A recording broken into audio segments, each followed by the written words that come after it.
Doctor சொல்லியிருப்பார், நீங்கள் ஆட்டிறைச்சி சாப்பிடக்கூடாது.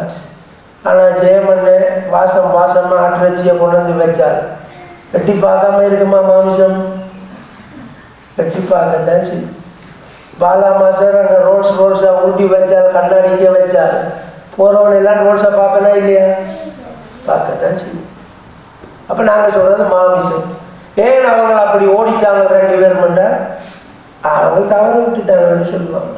மாமிசம் நாங்கள் சிம்பிளாக மாமிசத்தில் இருந்தால் பாவம் கோபம் வருது. மாமிசம் நாங்கள் இங்கே மனுஷனாக இருக்கிறபடினால கோபம் வருது. எல்லாத்துக்கும் ஒரு சாட்டு. நாங்கள் மாமிசத்தினால இருக்கிறபடியினால தான் பாவம் செய்கிறோம். எல்லாத்துக்கும் ஒரு சாட்டு. அதனாலே தேவன் பாவ மாம்சத்தின் சாயலாக வந்தார். கரங்களை தட்டி தேவகுமாரனை மகிமைப்படுத்துவோம். ஆமென்.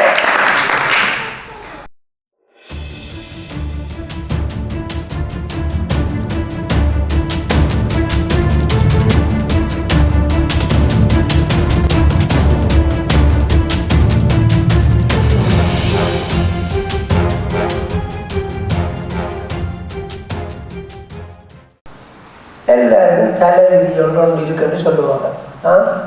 இந்த தலைவிதியை மாற்றிக்கலாதுன்னு சொல்லுவாங்க. என்ன இந்த தலைவிதி இப்படித்தான், இந்த தலைவிதி வாழ்க்கையும் இப்படித்தான் போய்கொண்டிருக்கு.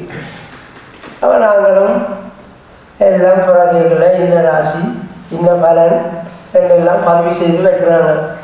அப்படி தானே எங்களுக்கு எல்லாம் அப்படி வைக்கிறாங்க.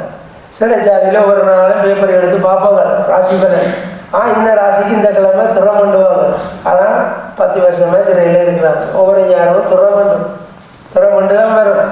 இந்த வாரம் உனக்கு இப்படி நடக்கும் தான் ஓடி போய் வீரேஸ்வரி பேப்பர் எடுத்து ராசிபலன் படிக்கிற 1000 கைதிகளும் படிக்கிறதுன்னா யோசிச்சு பாருங்க. வீரேஸ்வரி பேப்பர் என்ன பாடுபட்டுருக்குண்டு. ஒரு வீரேஸ்வரி பேப்பரை ஒரு செக்ஷனுக்கு ஒரு வீரேஸ்வரி பேப்பர். ஓகே, பேர் நம்பர் பார்க்குறது பேர் வைக்கல. நாங்கள் அப்படி வருமென்று வாசித்தா நான் அப்படி இல்லை இப்படித்தான் எழுத்து வருமென்றுவாங்க.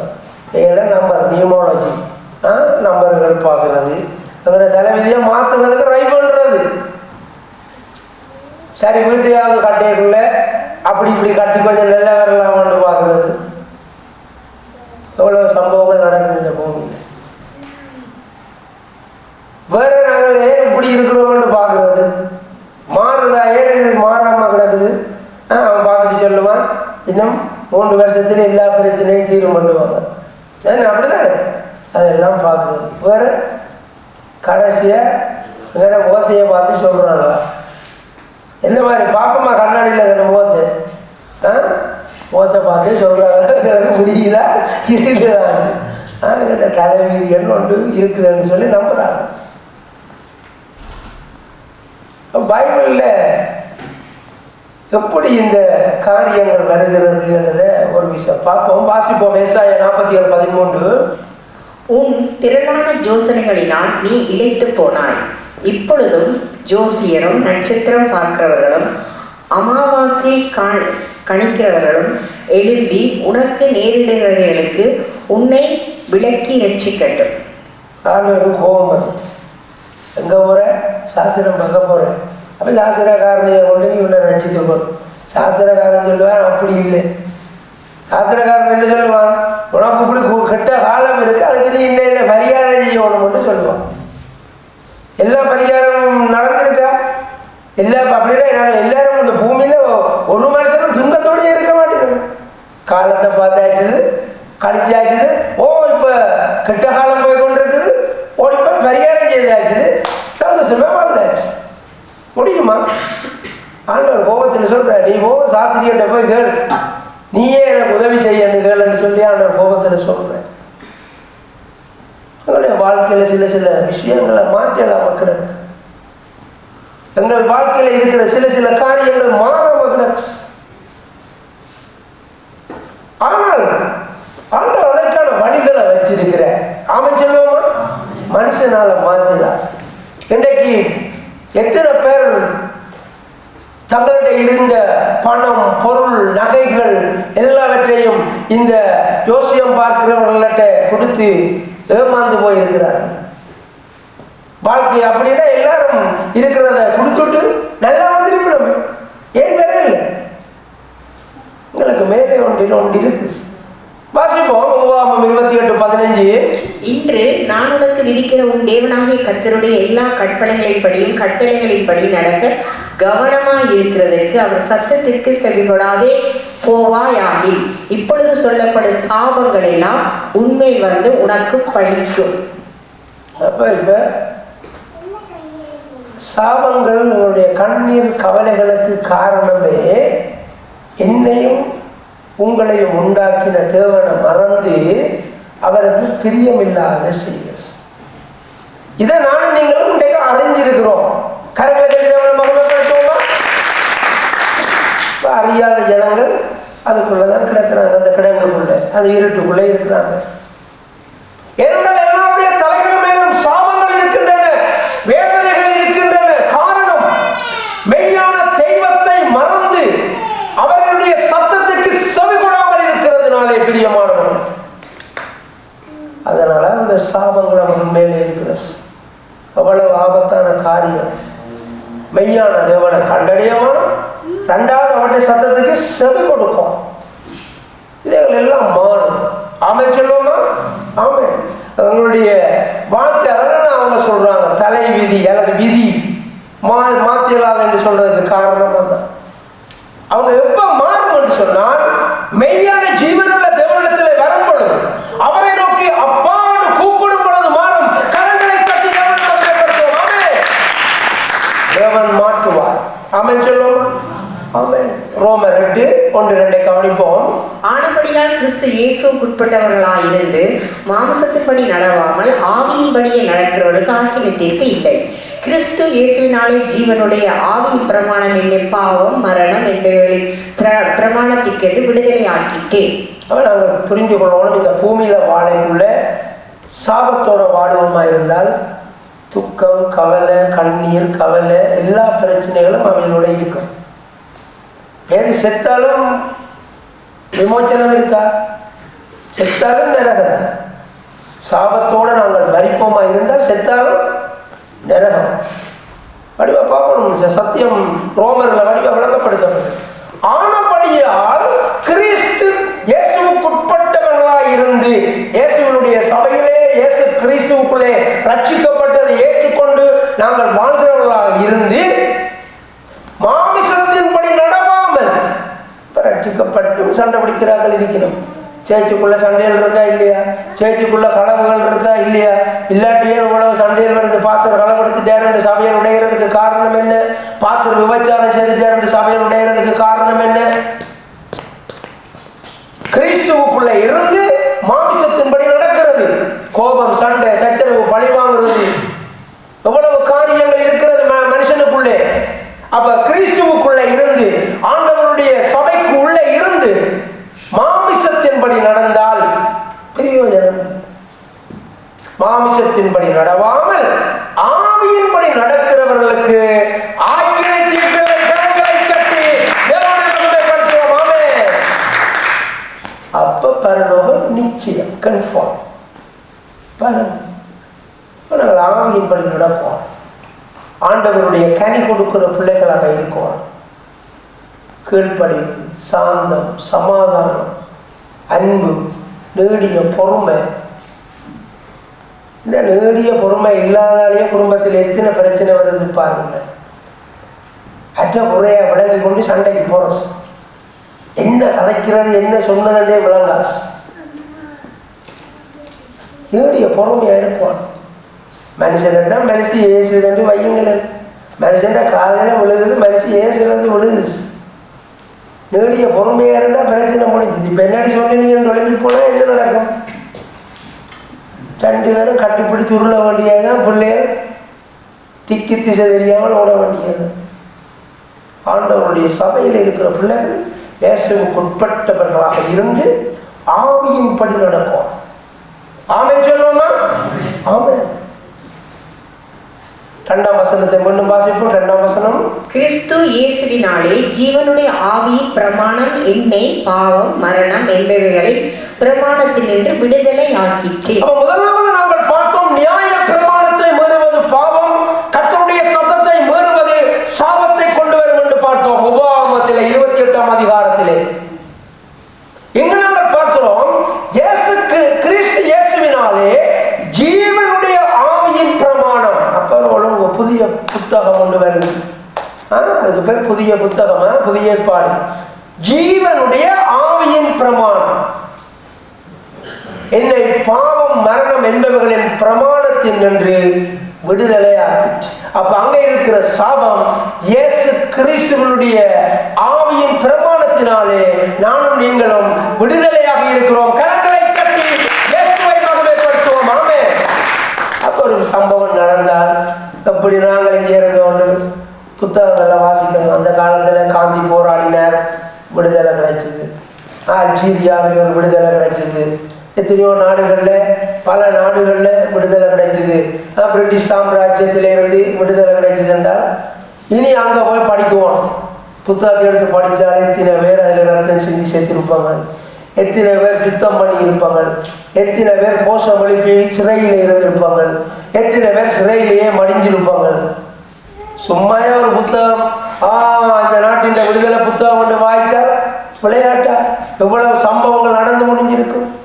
அது போலதான் இங்க. அப்ப எப்படி அந்த பாவத்தில் இருந்தும் சாபத்தில் இருந்தும் அந்த விடுதலை எப்படி வந்தது? அது நாங்கள் 1-2 வசனத்துல பார்ப்போம். எப்படி அந்த அது நடந்தது எங்களுக்கு அந்த காரியம். வாசிப்போம். ரோமர் 8:3. அது எப்படி எனில், மாம்சத்தினாலே பலவீனமாயிருந்த நியாயப்பிரமாணம் செய்யக்கூடாததை தேவனே செய்யும்படிக்கு தம்முடைய குமாரனை பாவ மாம்சத்தின் சாயலாகவும் பாவத்தை போக்கும் பலியாகவும் அனுப்பி மாம்சத்திலே பாவத்தை ஆக்கினைக்குள்ளாக தீர்த்தார். மனுஷன் சொன்னான், இப்படி இந்த மாம்சம் இந்த உடம்பில இருந்தால், இந்த உடம்பில இருந்தால் நாங்கள் பாவம் செய்து கொண்டுதான் இருப்போம்.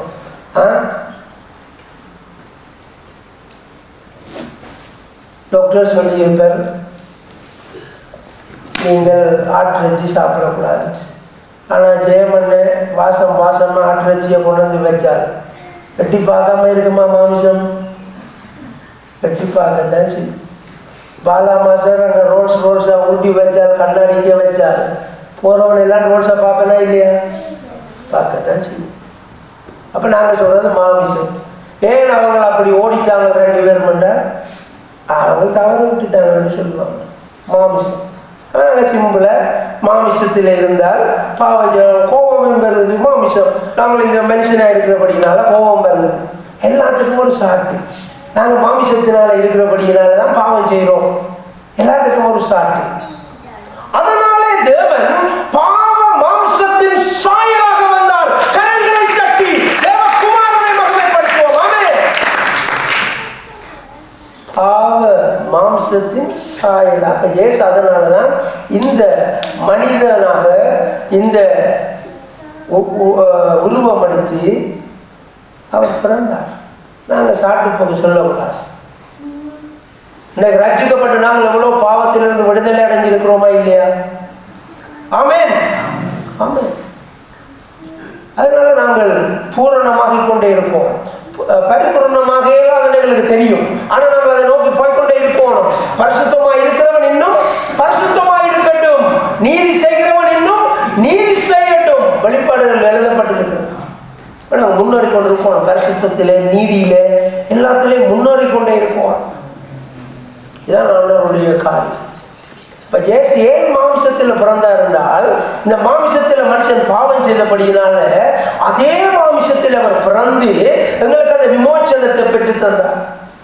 பாவத்தை போக்கும் பலியாகவும் அனுப்பி மாம்சத்திலே பாவத்தை ஆக்கினைக்குள்ளாக தீர்த்தார். அப்ப அவர் என்னத்தை ஆக்கினைக்குள்ளாக தீர்த்தவனா? பாவத்தை, நாங்கள் செய்கிற பாவத்தை ஆக்கினைக்குள்ளாகுது. ஒரு கணக்கு படிக்கிற மாதிரி ஒரு விஷயம். இதுக்கு பேர் சத்தியம். என்ன பேர் இதுக்கு? சத்தியம். அதுக்குள்ள மறைஞ்சிருக்கிற விஷயம். நாங்கள் கச்சான கோதோடியா சாப்பிட்றோம். நான் கச்சான உடைச்சி வச்சுட்டு உள்ளுக்குள்ளே இருக்கிற அந்த வெள்ளை பருப்பை தான் சாப்பிடுறோம். ஸோ அது மாதிரி தான் சத்தியம். வெளியில் பார்க்கக்குள்ள கிறிஸ்டியானிட்டி. ஆனால் உள்ளுக்குள்ளதான் விஷயம் இருக்கு. அதுக்கு பேர் தான் என்னது? சத்தியம். அந்த சத்தியம் என்னை உங்களை தொட்டபடியினால் தான் நாங்கள் நிலை நிற்கிறோம். கரங்களை தட்டி இயேசுவை மகிமைப்படுத்துவோம். ஆமென். அதான் அந்த விதை. அந்த விதை நமக்குள்ளே முளைத்து விருட்சமாகி கொண்டிருக்கிறது பிரியமானது. இதுதான் இந்த உண்மையான காரியம். அதனாலதான் இயேசு இறங்கி வந்து இந்த காரியங்களை நமக்காக செய்தார் என்ற காரியங்களை புரிந்து கொள்ளும் பொழுது நாங்கள் இந்த சபையிலே கிறிஸ்துவனுடைய சபையிலே தேவனுடைய ராஜ்யத்திலே நிலைத்திருக்கக்கூடிய, இல்லாட்டி எங்களை எத்தனை நாள் கிண்டல் பண்றாங்க, பகுடி பண்ணுவாங்க. சிறைச்சாலையில இருந்த பொழுதெல்லாம் எவ்வளவு எல்லாம் பகுடி பண்ணுனாங்க. ஆனால் நாங்கள் இந்த பைபிளோடு தானே நீதிமன்றத்துக்கு போயிருந்தாங்க. ஸோ அதனால எங்களுக்கு ஒரு பக்கமும் கிடையாது. ஸோ அதனால ஆண்டவருடைய சமூகத்தில் தேவனை அறிக்கை பண்ணுவோம். இயேசு சொல்லி இருக்கிறார், மனிதர் முன்பாக என்னை அறிக்கை பண்ணுகிறவனை தேவதூதர்கள் முன்பாக நான் அறிக்கை பண்ணுவேன். பார்த்தீங்களா, மனிதர்களுக்கு முன்பாக இயேசுவை அறிக்கை பண்ணுவேன். நான் இயேசுவினுடைய பிள்ளை, நான் இயேசு கிறிஸ்துவுடைய ஊழியக்காரன் அறிக்கை பண்ணுவோம். தேவராசா அந்த மாதிரி இப்ப வேண்டாம் பாசன், இப்ப வேண்டாம் பாசன் ஓடக்கூடாது. எஸ், ஐ ஆம் ரெடி என்று சொல்லுவோம். ஏனென்று சொன்னால் நாங்கள் அதற்காகத்தான் அழைக்கப்பட்ட, நாங்கள் அதற்காகத்தான் பிடிக்கப்பட்ட நாங்கள். ஆமென் சொல்லுவோமா? ஆமென். வாசிப்போம். ஏசாயா 48:9-10. என் நாமத்து நிமித்தம் என் கோபத்தை நிறுத்தி வைத்தேன், என்னை சந்தரிக்காதபடிக்கு நான் என் புகழ்ச்சி நிமித்தம் உன்மேல் பொறுமையாயிருப்பேன். இதோ உன்னை புடமிட்டேன், ஆனாலும் வெள்ளியை போலல்ல, உபத்திரவத்தின் குகையிலே உன்னை தெரிந்து கொண்டேன். சில சிக்கல்கள் இருக்கு. இஸ்ரவேல் ஜனங்கள் ஹல்லேலூயா ஆண்டவரை ஆராதிக்கிறது பேருந்து கொஞ்ச நாள் எல்லாம் மறந்து போய் அங்கே யாராவது வந்து ஒரு காரியத்தை செய்தால் அந்த சூனியக்காரனுக்கு பின்னுக்கும் அந்த மந்திரவாதிக்கு பின்னுக்கும் அல்லது ஒரு விக்கிரகத்தை செய்து வழிபட்டு அதுக்கு பின்னுக்கும் ஓடி போடுவாங்க. ஆண்டவர்கிட்ட பிள்ளை ஓடி போடுவாங்க. அதுக்காக பேருந்து திருப்பி அடி வேண்டி ஒழும்பி, அதான் அந்த உபத்திரவத்தின் குகை. பலவிதமான காரியங்கள் இருக்கு. ஒன்று பிசாசு சோதிக்கிறது. சில இடங்களில் தேவன் கைவிட்டு விடுவார், சில இடங்களில் தேவன் சோதிப்பார். பலவிதமான காரியங்கள். இன்றைக்கு இந்த ஞாயிற்றுக்கிழமை நானும் நீங்களும் எந்த இடத்துல நிற்கிறோம்? பிசாசுனால சோதிக்கப்பட்டு கொண்டிருக்கிறோமா? அல்லது நாங்கள் கர்த்தருடைய சத்தத்திற்கு செவி கொடுக்க மாட்டோம் என்று சொன்னபடினால தேவன் என்னை உங்களை கைவிட்டிருக்கிறாரா? இல்லாவிட்டால் தேவனாலே சோதிக்கப்பட்டு கொண்டிருக்கிறோமா? உங்களுக்கு தெரியும், மலைச்சாட்சி ஆறு தப்ப முடியாது. நெல் மலைச்சாட்சி உண்டாக்கினது தேவன். அவங்களுடைய வேதனை, துன்பம், கண்ணீர், கவலைகளுக்கு காரணங்கள் இருக்கின்றன. ஆனால் அவர்களை எல்லாவற்றையும் மாற்றி அமைக்க கூடும், மாற்றி அமைக்க முடியும். அவைகள் மாறும். இன்றைக்கு நீங்கள் எடுக்கிற தீர்மானத்தில் இருக்கிறது. நம்முடைய வாழ்க்கை மாற வேண்டும் என்று நான் நீங்கள் எடுக்கிற தீர்மானத்தில் தான் இருக்கிறது. பிரியமானவர்களே, நாங்கள் எந்த சூழ்நிலைகளுக்குள்ளே அகப்பட்டிருக்கிறோம்? அப்ப ஆண்டவர் என்ன செய்யறார்? இதோ உன்னை புடமிட்டேன். இது தேவன் செய்த செயல். இதோ உன்னை புடமிட்டேன். புடமட்டேன் பூமிக்கு வாங்கன்னு சொன்னா நாங்களும் போனதா? அது என்னதுக்கு மேலான கடி போகணும்? சொல்லுங்களேன் பதில். நெருப்புக்கு மேலான, தீக்கு மேலான நடக்கும். பூ மிதிக்க வாங்க போறது எல்லாரும் சேர்ந்து பூக்கு மேல ஏதோ மிதிக்கிறதா? நெருப்புக்கு மேல நடக்கும். ஏதோ உன்னை புடமிட்டேன், ஆனாலும் வெள்ளியை போல அல்ல. ஒரு வார்த்தை புடமிட்டேன் விளையாட்ட. எவ்வளவு துன்பங்களை, கண்ணீரை, வேதனைகளை தாண்டி வந்து நிற்க வேண்டி இருக்கும். இதோ உன்னை புடமிட்டேன், ஆனாலும் வெள்ளியை போல அல்ல, உபத்திரவத்தின் குகையிலே உன்னை தெரிந்து கொண்டேன். அதுக்கு பிறகு கூடாது. அதனால பாருங்கள், ஆண்டவருடைய காரியங்களை எங்களுக்கு வேதனைகள், துன்பங்கள் இருக்கக்குள்ள தேவன் சோதிப்பாரா இருந்தால் அவர் எங்களை தூக்கி எடுப்பார். பிசாசின் சூழ்நிலையில நாங்கள் சோதிக்கப்படுவோமா இருந்தால் தேவனுக்கும் எங்களுக்கு தொடர்பு இல்லாவிட்டால் தொடர்பே இல்லாமல் முடிந்துவிடும் கதை. ஆனால் தேவன் கைவிட்டு இருப்பாரா இருந்தால் நாங்கள் கூப்பிடும் பொழுது அவர் இறங்கி வந்து எங்களுக்கு உதவி செய்வார். ஆனால் தேவனே சோதிப்பாரா இருந்தால் அவரே அந்த காலத்துக்கு பிறகு தூக்கி எடுப்பார். ஆமென் சொல்லுவோமா? கர்த்தருக்காக வைராக்கியமாக வாழணும். அவருடைய வாழ்க்கையை மாறப்போகிறது. ஆமென் சொல்லுவோமா? ஆமென். தானியேல் 3:17-18 வாசிப்போம். நாங்கள் ஆராதிக்கிற எங்கள் தேவன் எங்களை தப்புவிக்க வல்லவராய் இருக்கிறார். அவர் எரிகிற அக்கினி சூளைக்கும் ராஜாவாகிய உம்முடைய கைக்கும் நீங்களாக்கி விடுவிப்பார். விடுவிக்காமல் போனாலும் நாங்கள் உம்முடைய தேவர்களுக்கு ஆராதனை செய்வதும் இல்லை, நீர் நிறுத்தின பொற்சிலையை பணிந்து கொள்வதும் இல்லை என்கிறது ராஜாவாகிய உமக்கு தெரிந்திருக்க கடவது என்றார்கள். அப்ப இந்த பொடியன் 3 பேரையும் சாத்ராக் மேஷாக் ஆபேத்நேகோ 3 பேரையும் கொண்டு வந்து அக்கினி சூளையில போட போறாங்க. இந்த பொற்சிலையை பணிஞ்சு வணங்குவான் ராஜாவினுடைய. அவங்க மாற்றம் பண்ணிட்டாங்க. ஏன் மாற்றம் பண்ணவங்க? என்னையும் இந்த பூமியை உண்டாக்கின கடவுளை மாத்திரம் தான் நாங்கள் வணங்குவோம்னு சொல்லிட்டாங்க. எங்கள்கிட்ட கடவுளுக்கு ஒரு உருவம் இல்லை, ஒரு சிலை இல்லை, நாங்கள் வணங்கவே மாட்டோம் அப்படின்னு சொல்லிட்டாங்க. அப்போ எங்கே போடுறாங்க? அவங்களுடைய அக்னியில போடுறாங்க, நெருப்பில் போடுறாங்க. அப்போ இந்த ராஜாவோட கதை நடக்கும். நாங்கள் ஆராதிக்கிற எங்கள் தேவன் எங்களை தப்புவிக்க வல்லவராய் இருக்கிறார். அவர் எரிகிற அக்கினி சூளைக்கும் ராஜாவாகிய உம்முடைய கைக்கும் நீங்களாக்கி விடுவிப்பார். ராஜாவோட அவ்வளோ பெரிய அதிகாரம் முடியாது. தலை பறக்கும், கண்ணை காட்டினா தலை பறக்கும். பொல்லாத இடம் அரண்மனைண்டா இப்படி இருக்கும். உங்க கையில இருந்து என்ன எங்களை விடுவிக்க என்னுடைய தேவன் நல்லவர். பாருங்க 18ஆம் வசனம் உங்களுக்கு உள்ள முடியும்.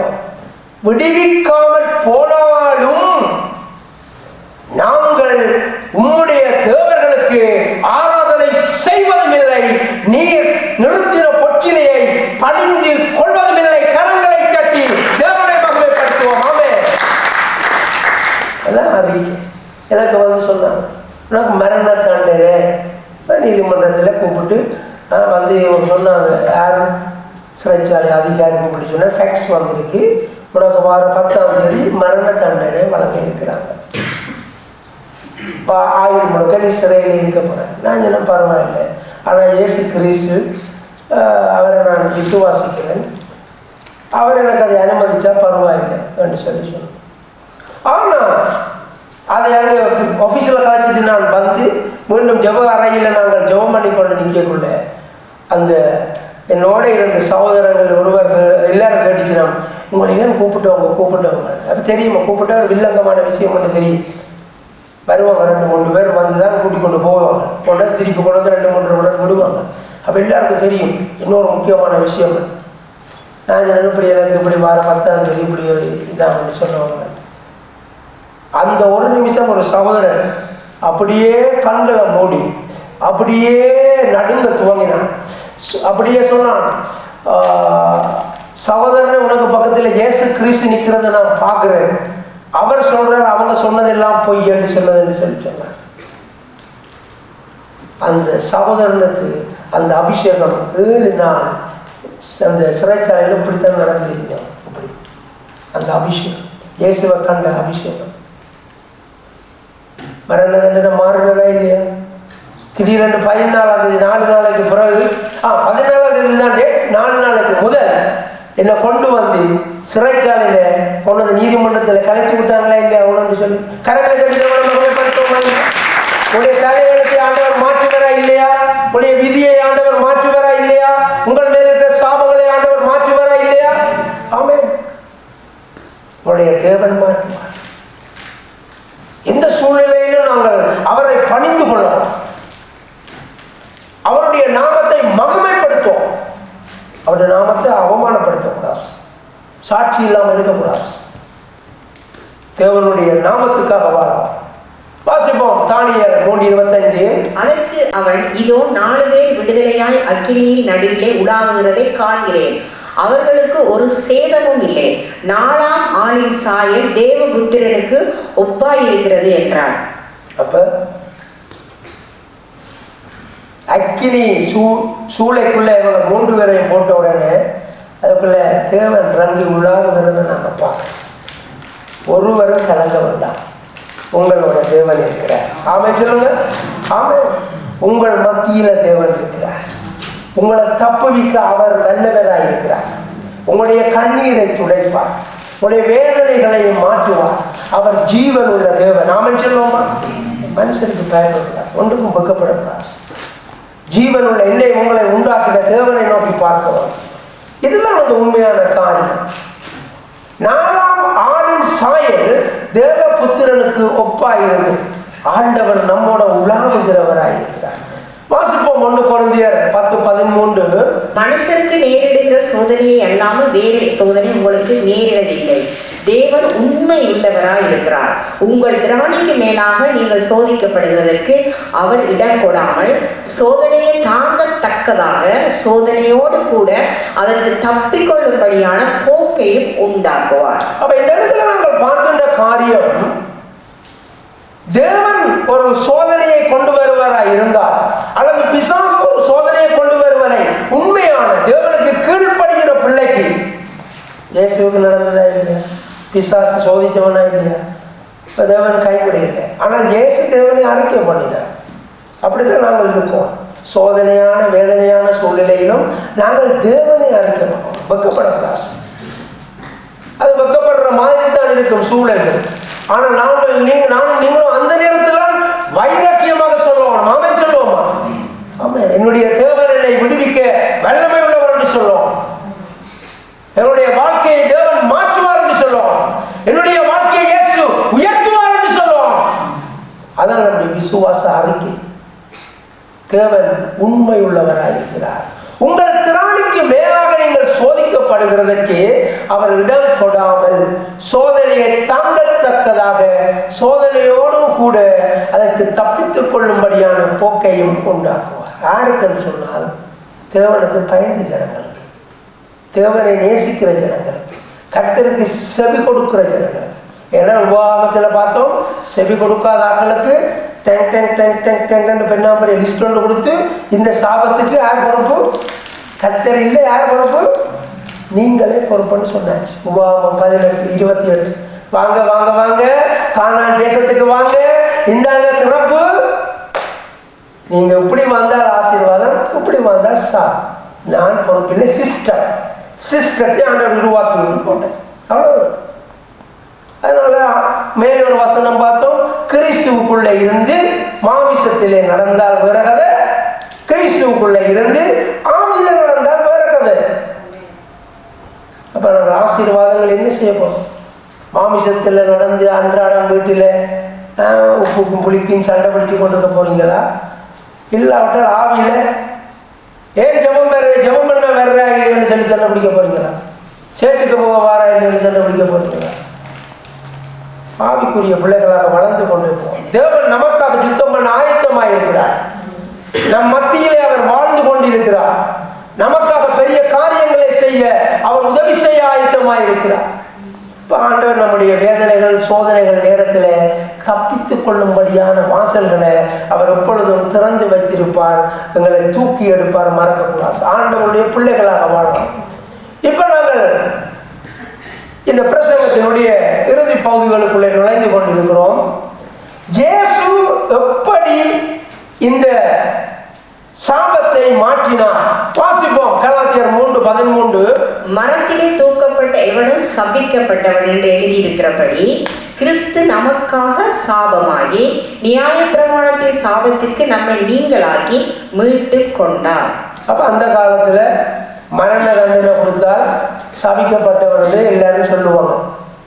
சபிக்கப்பட்டவனை மரத்தில் கட்டி தூக்குவாங்க. அதான் இயேசு கிறிஸ்துவுக்கு நடந்தது. இயேசு கிறிஸ்துவை சிறுவையில தான் அவங்க அரைஞ்சு கொண்டாங்க. எல்லா சனமும் சொல்லும் என்னண்டு, அவன் சபிக்கப்பட்டவன், கண்ணன் திருடன். 2 திருடர்களோடையெல்லாம் நடுவில் இயேசுவை அரைஞ்சவங்க. இப்போ மரத்திலே தூக்கப்பட்டவனும் சபிக்கப்பட்டவன் என்று எழுதி இருக்கிறபடி கிறிஸ்து நமக்காக சாபம். அவர் எங்க ஏறி போயின்றார்? மாளிகையில் போய் நின்றவரா? அவர் சிலுவை மரத்திலே ஏறி இருந்தார். ஏன்? அங்கதான் சபிக்கப்பட்டவரை தூக்கவனும் தானும் ஏறி போயிருந்தார் சிலுவையில். கிறிஸ்து நமக்காக சாபமாகி பாருங்க, நாங்கள் செய்த அநியாயங்கள் அக்கிரமங்களுக்கு அந்த பரிசுத்தம் உள்ள தெய்வம் கற்பனை செய்து பார்ப்போம், சிந்திப்போம். எங்களுடைய குடும்பங்கள், எங்களுடைய பரம்பரை, எங்களுக்கு எத்தனை பேரை தெரியுமோ தெரியும். அம்மாவை தெரியும், அம்மம்மாவை தெரியும். அம்மம்மாவுக்கு மேலே தெரியுமா உங்களுக்கு? அதுக்கு மேலே தெரியுமா? அதுக்கு மேலே தெரியுமா? என்ன செய்தாங்களோ எங்களுக்கு தெரியாது. எப்படிப்பட்ட சாபங்களை அந்த சந்ததி சுமக்கிறதா தெரியாது. ஆனால் கிறிஸ்து அந்த காரியங்களை செய்தார். நியாய பிரமாணத்தின் சாபத்திற்கு, அதான் நியாய பிரமாணத்தின் சாபம் என்ன? பாவம். அந்த ஒழுங்கின்படி அதை மீறினால் பாவம். எல்லா பாவத்தில் இருந்தும் வருகின்ற சாபம். சாபத்துக்கு நம்மை நீங்களாக்கி மீட்டுக் கொண்டது. உபாகமம் 28 சொல்லப்பட்ட சாபங்கள் அந்த லிஸ்ட் கொடுக்கப்பட்டிருக்கிறது. அந்த சாபங்கள் எல்லாவற்றில இருந்தும் எங்களுக்கு ஆண்டவர் சிலுவையில அவர் ஏறி போய் இருந்து அந்த விடுதலையை தந்தார். கரங்களை கட்டி இயேசுவை மகிமைப்படுத்துவோமா? உங்களுடைய கண்ணீருக்கு காரணம் சாபம், உங்களுடைய வியாதி பலவீனங்களுக்கு காரணம் சாபம், உங்களுடைய பலவிதமான நெருக்கடிகளுக்கு காரணம் சாபம். ஆனால் அவர்கள் எல்லாவற்றையும் மாற்ற இயேசு கிறிஸ்துவை விசுவாசிக்கும் பொழுது ஆண்டவர் அந்த காரியங்களை செய்வார். ஆமென் சொல்லுவோமா? ஆமென். அப்ப ஆண்டவருடைய சபையில் உள்ள பிள்ளைகள் பிரச்சனைகளோட இல்லையா? அங்கதான் இருக்குது. சபைக்குள்ள இருந்து கொண்டு மாமிசத்துல நடக்கணுமா ஆவியில நடக்கணுமா? எந்த ஆண்டவரே கொண்டு சொல்லிக்கொண்டு ஆண்டவருடைய ராஜ்யத்திற்காக பாடுபட்டு கொண்டு, ஆண்டவரே என்னது வெனிசுவேலாவில் அடிச்சு போட்டாங்களாப்பா அந்த மக்களை காப்பாற்று, அப்படியா? இஸ்ரேல்ல அப்படி, மற்றது மலையகத்துல மண் அதுக்காக பாதப்பட்டு ஜெபிக்கிறார்கள். ஒரு பக்கம் ஆவி பூஜைவாங்க, அவன் உள்ளத்துல உடனே உடைஞ்சு போடுவாங்க. மாமிசத்துல ஒரே சண்டை, ஒரே பிரச்சனை கிறிஸ்துவுக்குள்ள இருந்து. அப்ப அதுக்கு என்ன செய்யறது? அப்ப இதுல நாங்கள் பார்க்கின்ற காரியம், ஆண்டவர் அந்த சாபத்தில் இருந்த மாற்ற இயேசு எப்படி என்றால் சிலுவையில் ஏறித்தான் நமக்கு அந்த விடுதலையை தந்தார். கொலோசியர் 2:14 கவனிப்போம். நமக்கு எதிரிடையாகவும் கட்டளைகளால் நமக்கு விரோதமாகவும் இருந்த கையெழுத்தை குலைத்து அதை நடுவில் இராதபடிக்கு எடுத்து சிலுவையின் மேல் ஆணி அடித்து. அப்ப நாங்கள் பார்க்கிறோம், இந்த பாவம் செய்தால் இப்படித்தான் கண்டனை, சாபம், கண்ணீர், துக்கம், கவலை. இந்த பாவம் செய்தால் மரண தண்டனை. நீதிபதி எழுதுற அல்லது புத்தகத்தில் எழுதி இருக்கு, இத்தனையா சட்டத்தின்படி ஒரு குற்றம் செய்தபடியினால எங்களுடைய இலங்கை பயங்கரவாத தடை சட்டம் 202, 203, அதுக்கு கீழே வழக்கு 201, இந்த 2.1, 2.2, 2.2 இதெல்லாம் மரண தண்டனை. இந்த நம்பருக்கு கீழே வழக்கு வந்தால் மரண தண்டனை வச்சு. அப்போ அது தலையெழுத்தை மாற்றிடுவான். என்ன சாத்திரம் பார்த்தாலும் என்ன இருந்தாலும் மாற்றிடலாம். அது மாதிரி தான் ஆண்டவருடைய சட்டங்கள், அந்த ஒழுங்குகள், அதுகளில் இருந்து எங்களுக்கு அங்கே விதிக்கப்பட்ட முறைகள் இருக்கின்றன. அதன்படி நாங்கள் சிக்கலுக்குள்ளே அகப்பட்டிருந்தோம், பாவத்துக்குள்ளே அடிமைகளாக இருந்தோம், சாபத்துக்குள்ளே சிக்குண்டு இருந்தோம். எங்களுடைய தலைகள் மேலே சாபம் குவிந்து கிடந்தது. இப்படிப்பட்ட சாபங்கள் எங்களுடைய தலைகள் மேலே குவிந்திருந்த பொழுதுதான் ஆண்டவர் இந்த நம்பிக்கையான வார்த்தையை அனுப்புகிறார். நமக்கு எதிரடியாகவும் கட்டளைகளால் நமக்கு விரோதமாகவும் இருந்த கையெழுத்தை குலைத்து இயேசுவால மாத்திரம்தான் அந்த தலையெழுத்தை மாற்ற முடியும். பிரியமானவர்களே, நம்முடைய தலைவிதியை யாரால மாற்றணும்? இயேசுவால். எப்படி? அவர் சிலுவையில நமக்காக ஏறினபடினால அதை நடுவில் இராதபடிக்கு எடுத்து சிலுவையின் மேல் ஆணி அடித்து, என்னதை அந்த பேப்பரை, அந்த சட்டத்தில் எழுதப்பட்ட அந்த சட்டங்களை சிலுவையின் மேல் ஆணி அடித்து வாசிப்போம்.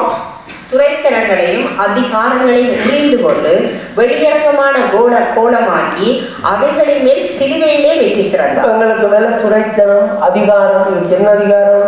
ரைட், இன்ன பாவம் செய்தபடினால கொண்டு போய் ஆளை கல்லெறிஞ்சு கொள்.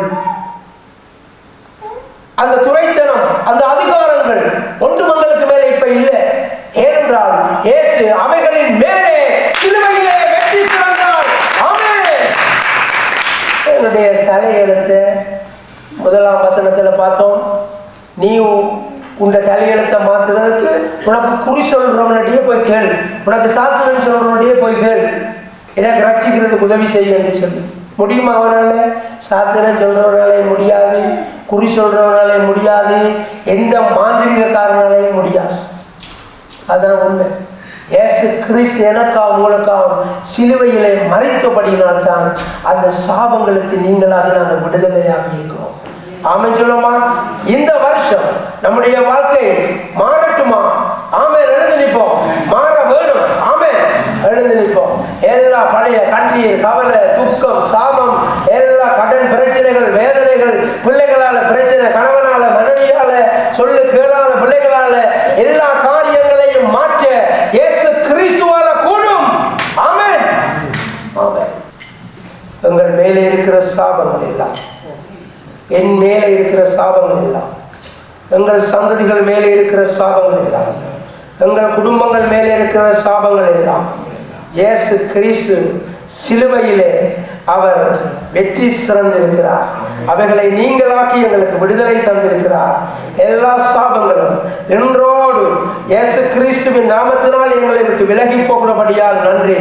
எங்களுடைய வாழ்க்கை ஆசீர்வாதமாக மாறுகிறபடியால் நன்றி. எங்களுடைய துக்கம் சந்தோஷமாய் மாறுகிறபடியால் நன்றி. அப்பா ஆண்டவரை நீர் தந்த இந்த புதிய வாழ்க்கைக்காக, இந்த புது நம்பிக்கைக்காக, புது விசுவாசத்திற்காக நன்றி செலுத்துகிறோம். ஆண்டவர் பிள்ளைகளுடைய வாழ்க்கை மாறினபடியால் நன்றி. இயேசுவின் நாமத்தினாலே நல்ல பிதாவே, ஆமென். வந்து பாருங்கள். ஆசீர்வாதம் நிரம்பி வழிந்தோடும். Come and see. நம் கண்ணீர் யாவையும் இயேசு துடைத்திடுவார். உடைய தேவன் எழுந்தருள்வார். J. Mission Church, Mosüslistraße 32, 6032 Emmen, Luzern.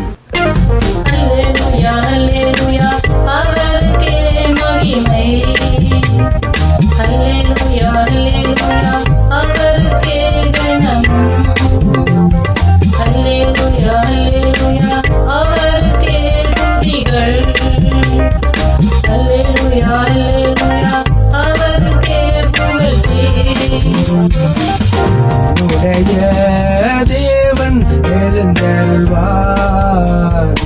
எனக்காக யுத்தம் பண்ணுவார். உடைய தேவன் எழுந்தருள்வார். எனக்காக